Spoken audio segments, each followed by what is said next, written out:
How to find your description on YouTube Shorts. Hi everyone, welcome back to the channel. In today's video, I'm going to be guiding you through the steps on how you can find description on YouTube Shorts. So make sure to watch the video till the end.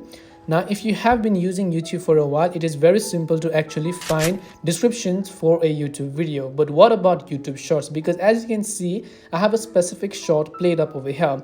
Even if I tap the share button over here, there is no description option. Even if I tap in the comment box, there's no description. The ones you're seeing under the YouTube channel name is basically only just a caption and it isn't a description. So where is the description on YouTube Shorts? Well, in order to find it, what you have to do is if you look at the top right hand side, you can see the vertical three dots icon. All you have to do is just tap on the three dots icon, and right at the bottom of the screen you'll find the first option labeled as description, and then when you tap on the description button you'll be able to see the description for this specific video. Now if you look for other shorts as well, the process is the same. Just tap the three dots icon from the top right, select description, and that's where the description tab is actually hidden.